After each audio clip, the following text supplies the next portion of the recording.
All right, thank you very much, Janice. We're transitioning now, talking about your money. And I know a lot of you sometimes get confused when you're trying to choose, do I get a traditional IRA or a Roth IRA? Stewart Welch from the Welch Group is here to try to explain this to you.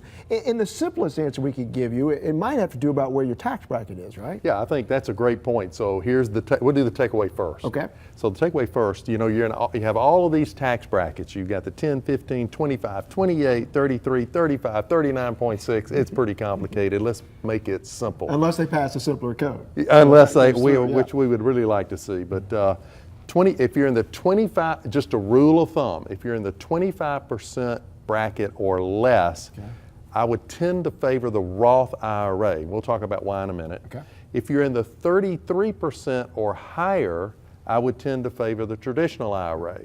And the 28 is kind of the swing bracket where you might go either way. And that may be where a lot of people are this morning. So let's talk about that. Compare the two now. Let's maybe dive in a little deeper. So just talk about tax benefits between the two. So the people that we talk about that 33 or higher, with a traditional IRA, you're going to get a tax deduction. Okay. So when you get that tax deduction, that you get a deduction, immediate deduction, your money grows tax deferred until you get to retirement, and then when you take the money out at that time, it's taxable as ordinary income. Okay.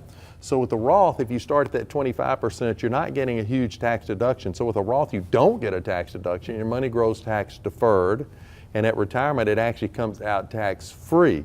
So those are really the different. All right, and so maybe somebody wants to get a head start. Contributions now, talk about that. So contributions, we have until April 16, 2018 to actually make your contribution. Not to, you could do it now, that's a great idea.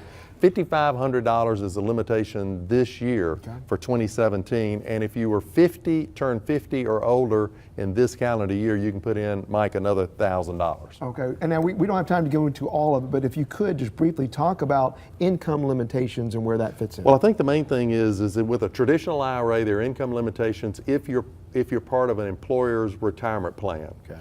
With a Roth, it doesn't tie to the employer's retirement plan, but there are also income limitations. And I think under the distributions, one of the key things is if you do a traditional IRA, you have required minimum distributions starting at age 70 and a half. With a Roth, you'd never have that. Okay. And in terms of deductions, you've really already talked about that, and when you want to start taking this out, the ramifications and the difference between the two. Yeah, let me just go back. If you're in a relatively low tax bracket, the current deduction doesn't matter much. So again, you want to do the Roth, and I picked 25% or lower. Mm-hmm. And if you're in a higher tax bracket, that deduction really matters right now. So I picked 33 or higher. That would lean you toward that traditional IRA. Okay. I hope everybody took notes this morning, but we will do this segment again. Well, sure. and Stewart has all this stuff in his book as well, so hopefully you'll check that out. Stewart, thanks a lot. Appreciate you trying to clarify that. Thank you. Thanks, Mike.